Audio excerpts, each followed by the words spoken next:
Apple ട്രോണിക്സിൻ്റെ പുതിയൊരു വീഡിയോയിലേക്ക് സ്വാഗതം. ഇന്നത്തെ വീഡിയോയിൽ അൺഅതോറൈസ്ഡ് മോഡിഫിക്കേഷൻ ഈ സബ്ജക്റ്റിനെ കുറിച്ചിട്ടാണ് നമ്മൾ ഡിസ്കസ് ചെയ്യുന്നത്. എന്താണ് അൺഅതോറൈസ്ഡ് മോഡിഫിക്കേഷൻ? ആപ്പിൾ ഡിവൈസുകൾ നമ്മൾ സർവീസിനായിട്ട് കമ്പനിയിൽ വാറണ്ടി പീരീഡിൽ സബ്മിറ്റ് ചെയ്യുമ്പോൾ പലരുടെയും വാറണ്ടി റിജക്റ്റ് ആവുകയും വാറണ്ടി റിജക്റ്റ് ചെയ്യാനുള്ള റീസണായിട്ട് കമ്പനി പറയുന്നത് അൺഅതോറൈസ്ഡ് മോഡിഫിക്കേഷൻ എന്നാണ് പറയുന്നത്. എന്താണ് ഈ അൺഅതോറൈസ്ഡ് മോഡിഫിക്കേഷൻ എന്നതുകൊണ്ട് കമ്പനി ഉദ്ദേശിക്കുന്നത്? അവർ പറയുന്നത് സോഫ്റ്റ്വെയറിലോ ഹാർഡ്വെയറിലോ വാറണ്ടി പീരീഡിൽ ആപ്പിൾ അനുവദിക്കുന്ന തരത്തിലുള്ളതല്ലാത്ത ഏതെങ്കിലും തരത്തിൽ അവരുടെ സർവീസ് സെൻറ്ററുകളിലല്ലാതെ വേറെ ഏതെങ്കിലും സർവീസ് സെൻറ്ററുകളിൽ കൊടുത്ത് നമ്മൾ ഏതെങ്കിലും തരത്തിലുള്ള ചേഞ്ചസ് വരുത്തുന്നതിനെയാണ് അവർ അൺഅതോറൈസ്ഡ് മോഡിഫിക്കേഷൻ എന്ന് ഉദ്ദേശിക്കുന്നത്. സാധാരണഗതിയിൽ വാറണ്ടി പീരീഡിൽ ആരും തന്നെ ഫോണുകൾ സർവീസ് സെൻറ്ററുകളിൽ ഓതറൈസ്ഡ് സർവീസ് സെൻറ്ററുകളിൽ അല്ലാതെ വേറെ സർവീസ് സെൻറ്ററുകളിൽ കൊടുത്ത് റിപ്പയർ ചെയ്യാറില്ല. കാരണം ഫ്രീ ആയിട്ട് റിപ്പയർ ചെയ്ത് കിട്ടുന്ന സാഹചര്യം നിലനിൽക്കുമ്പോൾ ഈ സാധാരണഗതിയിൽ ആരും തന്നെ ഈ ഫോണുകളൊന്നും തന്നെ പുറത്തു കൊടുത്ത് റിപ്പയർ ചെയ്യേണ്ട കാര്യമില്ല. വാറണ്ടി ഇതേപോലെ റിജക്റ്റ് ചെയ്തിട്ടുള്ള പലരും പറയുന്നത് ഞങ്ങൾ എവിടെയും ഫോൺ റിപ്പയറിന് കൊടുത്തിട്ടില്ല, ഫോൺ കംപ്ലൈൻ്റ് ആയപ്പോൾ നേരിട്ട് ആപ്പിളിൻ്റെ ഓതറൈസ്ഡ് സർവീസ് സെൻറ്ററിൽ തന്നെയാണ് സബ്മിറ്റ് ചെയ്തതെന്നാണ്. അപ്പോൾ എന്തുകൊണ്ടായിരിക്കും ഇങ്ങനെ ഈ അൺഅതറൈസ്ഡ് മോഡിഫിക്കേഷൻ എന്നുള്ള റീസൺ കൊണ്ട് ആപ്പിൾ കമ്പനി ഇങ്ങനെ വാറണ്ടി റിജക്റ്റ് ചെയ്യുന്നത്? അപ്പോൾ നിരവധി കേസുകൾ എൻ്റെ സർവീസ് സെൻറ്ററുകൾ ഇതേപോലെ വാറണ്ടി റിജക്റ്റ് ആയിട്ടുള്ളത് ഇവിടെ വന്നിട്ടുണ്ട്. ഞാൻ മനസ്സിലാക്കിയെടുത്തോളം എൻ്റെ എക്സ്പീരിയൻസിൽ ഞാൻ മനസ്സിലാക്കിയിട്ടുള്ള കാര്യങ്ങളാണ് ഞാൻ ഈ വീഡിയോയിലൂടെ ഷെയർ ചെയ്യുന്നത്. എൻ്റെ അടുത്തിട്ട് വന്ന മിക്ക ഫോണുകളും ഈ വാറണ്ടി റിജക്റ്റ് ആയിട്ടുള്ള മിക്ക ഫോണുകളും ഞാൻ ചെക്ക് ചെയ്യുന്ന സമയത്ത് ഞാൻ മനസ്സിലാക്കിയിട്ടുള്ള ഒരു കാര്യം, സാധാരണഗതിയിൽ ഐഫോൺ ഓപ്പൺ ചെയ്യാനായിട്ട് അതിൻ്റെ ബോട്ടം സൈഡിൽ ലൈറ്റ്നിങ് പോർട്ടിൻ്റെ ലെഫ്റ്റിലും റൈറ്റിലുമായിട്ട് 2 സ്ക്രൂ ആണുള്ളത്. അത് ഇതുവരെ ഇറങ്ങിയിട്ടുള്ള എല്ലാ ഫോണുകളും ഓപ്പൺ ചെയ്യാനായിട്ട് ഐഫോണിൽ 2 സ്ക്രൂ ആണുള്ളത്. നമുക്ക് ഡിസ്പ്ലേ ഓപ്പൺ ചെയ്യുക, ഏതെങ്കിലും കാരണവശാൽ ഫോൺ കംപ്ലൈൻ്റ് ആയിട്ട് ഫോൺ ഓപ്പൺ ചെയ്യണമെന്നുണ്ടെങ്കിൽ അതിൻ്റെ ബാക്കിൽ 2 സ്ക്രൂ ഉണ്ട്. അപ്പോൾ എൻ്റെ അടുത്ത് ഈ വാറണ്ടി റിജക്റ്റ് ആയിട്ട് വന്നിട്ടുള്ള മിക്ക കേസുകളിലും ഞാൻ മനസ്സിലാക്കിയിട്ടുള്ളത് അവരുടെ ഫോണുകളിലെല്ലാം തന്നെ ഈ 2 സ്ക്രൂവും ഡാമേജ് ആയിട്ടിരിക്കുകയാണ്. അതിനകത്തുള്ള ഒരു കാര്യം എന്ന് വെച്ച് കഴിഞ്ഞാൽ ഈ സ്ക്രൂ ഡാമേജ് ആകാനുള്ള കാര്യം, നമ്മൾ ഈ ഫോൺ ചാർജ് ചെയ്യുന്ന സമയത്തും മറ്റുമൊക്കെ ആയിട്ട് നമ്മൾ എപ്പോഴും ഈ രീതിയിലാണ് നമ്മൾ കേബിൾ പ്ലഗ് ചെയ്യുന്നത്. നമ്മൾ ഈ പ്ലഗ് ചെയ്യുന്ന സമയത്തൊക്കെ നമ്മുടെ കയ്യിലുള്ള ഏതെങ്കിലും തരത്തിലുള്ള അഴുക്കുകൾ, പലതരത്തിലുള്ള കാര്യങ്ങൾ നമ്മുടെ കൈ കൊണ്ട് ഹാൻഡിൽ ചെയ്യുന്നതാണ്. അപ്പോൾ നമ്മുടെ കയ്യിൽ പറ്റി പിടിച്ചിരിക്കുന്ന കെമിക്കലുകളോ കൊറോഷൻ ഉണ്ടാവാൻ സാധ്യതയുള്ള എന്തെങ്കിലും കാര്യങ്ങൾ ഈ സ്ക്രൂവിൽ പറ്റി പിടിക്കുകയും, ഈ സ്ക്രൂ എന്ന് പറയുന്നത് ഇതൊരു പ്രത്യേകതരം സ്ക്രൂ ആണ്. ഈ സ്ക്രൂ ബോഡിക്ക് അകത്തോട്ട് കയറിയിരിക്കുകയാണ്. ആ സ്ക്രൂവിൻ്റെ ഹെഡിനകത്തൊരു ചെറിയ ഹോളുണ്ട്. ഇത് പെൻഡലോബ് എന്ന് പറയുന്ന ഒരു സ്പെഷ്യൽ സ്ക്രൂ ആണ് ആപ്പിൾ അതിൽ യൂസ് ചെയ്യുന്നത്.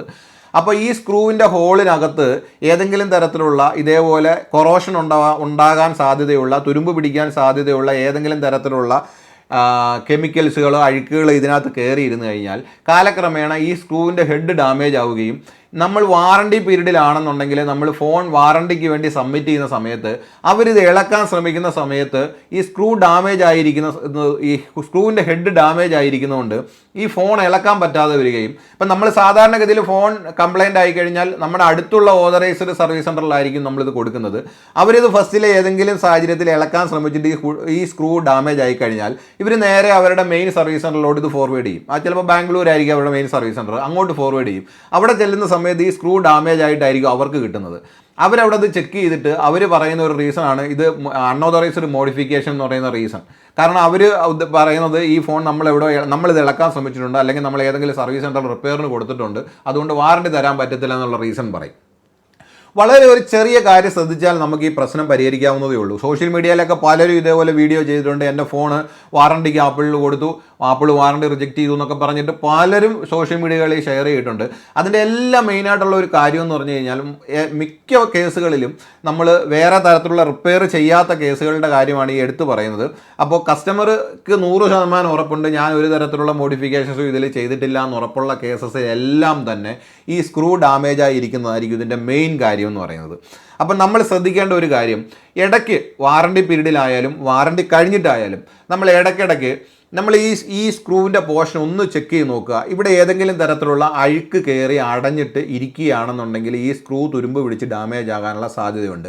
അത് വാറണ്ടി പീരീഡ് ആയാലും ഔട്ട് ഓഫ് വാറണ്ടി പീരീഡിലായാലും ഈ സ്ക്രൂ ഡാമേജ് ആയി കഴിഞ്ഞാൽ ഫോൺ ഓപ്പൺ ചെയ്യാനായിട്ട് ഭയങ്കര ബുദ്ധിമുട്ടാണ്. എസ്പെഷ്യലി പുതിയ മോഡൽ ഫോണുകൾ ഓപ്പൺ ചെയ്യാനായിട്ട് കുറച്ച് ഡിഫിക്കൽട്ടാണ്. അപ്പോൾ ഈ സ്ക്രൂവും കൂടെ ഡാമേജ് ആയിട്ടിരിക്കുകയാണെന്നുണ്ടെങ്കിൽ ഫോൺ ഓപ്പൺ ചെയ്യുന്ന ഭയങ്കര പാടാണ്. അങ്ങനെ സ്ക്രൂ ഡാമേജ് ആയിട്ടുള്ള ഫോണുകൾ ഓപ്പൺ ചെയ്യുന്ന സമയത്ത് ഡിസ്പ്ലേ ഡാമേജ് ആകാനുള്ള സാധ്യതയുണ്ട്. പ്രത്യേകിച്ച് ഐഫോണുകളുടെ ഡിസ്പ്ലേക്കൊക്കെ നല്ല വിലയാണ്, ഒറിജിനൽ ഡിസ്പ്ലേക്കൊക്കെ നല്ല വിലയാണ്. അപ്പം നമ്മളൊരു ചെറിയ ശ്രദ്ധ കൊടുത്തു കഴിഞ്ഞാൽ നമുക്ക് ഈ പ്രശ്നം വാറണ്ടി പീരീഡിലായാലും ഔട്ട് ഓഫ് വാറണ്ടി പീരീഡിലായാലും ഈ പ്രശ്നം ഒഴിവാക്കാം. നമ്മുടെ സമയവും നഷ്ടപ്പെടില്ല, വെറുതെ നമ്മുടെ പണവും നഷ്ടപ്പെടില്ല. കാരണം നമ്മൾ ഇത്രയും വില കൊടുത്ത് മേടിക്കുന്ന ഫോണുകൾ നിസ്സാര കാര്യത്തിനാണ് നമ്മൾ വളരെയധികം സമയവും പണവും നഷ്ടപ്പെടുത്തി പിന്നെ നമ്മൾ പുറത്തു കൊടുത്ത് സർവീസ് ചെയ്യേണ്ട സാഹചര്യമൊക്കെ ഉണ്ടാകുന്നത്. അപ്പോൾ ഐഫോൺ ഉപയോഗിക്കുന്നവരെല്ലാം തന്നെ ഈ വീഡിയോ കാണുന്ന എല്ലാവരും തന്നെ അവരവരുടെ ഫോണുകളുടെ ഈ സ്ക്രൂവിൻ്റെ കണ്ടീഷൻ, ഈ ബാക്ക് സൈഡിൽ ലൈറ്റനിങ് പോർട്ടിൻ്റെ ചാർജിങ് പോർട്ടിൻ്റെ ലെഫ്റ്റിലും റൈറ്റിലുമായിട്ടിരിക്കുന്ന ഈ 2 സ്ക്രൂവിൻ്റെയും കണ്ടീഷൻ നമുക്ക് ഈ സ്ക്രൂ നമ്മൾ നോക്കിക്കഴിഞ്ഞാൽ വ്യക്തമായിട്ട് കാണാൻ പറ്റണം. ആ സ്ക്രൂ നല്ല രീതിയിലിരിക്കണം. ആ സ്ക്രൂവിനകത്ത് അതിൻ്റെ സെൻട്രലായിട്ട് ഒരു ഹോളുണ്ട്. ആ ഹോൾ നല്ല വൃത്തിയായിട്ട് അഴുക്കില്ലാതെ നല്ല ക്ലീൻ ആയിട്ടിരിക്കുക. ഇനി വാറണ്ടി കഴിഞ്ഞ ഏതെങ്കിലും ഫോണുകളുടെ നമ്മൾ നോക്കുന്ന സമയത്ത് ആ സ്ക്രൂ തുരുമ്പിച്ചിട്ടുണ്ട് അല്ലെങ്കിൽ ഡാമേജ് ആയിട്ടുണ്ടെന്ന് നമുക്ക് തോന്നുകയാണെങ്കിൽ ഏതെങ്കിലും ഒരു സർവീസ് സെൻ്ററിൽ കൊടുത്തിട്ട് ആ സ്ക്രൂ ഊരിയെടുത്ത് ചെറിയ രീതിയിലുള്ള തുരുമ്പോ അല്ലെന്നുണ്ടെങ്കിൽ ചെറിയ തരത്തിലുള്ള പ്രോബ്ലംസോ ഉള്ളെങ്കിൽ നമുക്കത് ഊരിയെടുക്കാൻ പറ്റും. അപ്പോൾ ഊരിയെടുക്കാൻ പറ്റുന്ന സാഹചര്യത്തിലാണെന്നുണ്ടെങ്കിൽ അത് ഊരിയെടുത്ത് പുതിയൊരു സ്ക്രൂ ഇൻസേർട്ട് ചെയ്യുക. ഇതുപോലെ ആപ്പിൾ പ്രൊഡക്റ്റുകളുടെ റിപ്പയറിംഗ് സംബന്ധമായിട്ട് ഇൻഫോർമേറ്റീവ് ആയിട്ടുള്ള മറ്റൊരു വീഡിയോയിൽ വീണ്ടും കാണാം. Thanks for watching.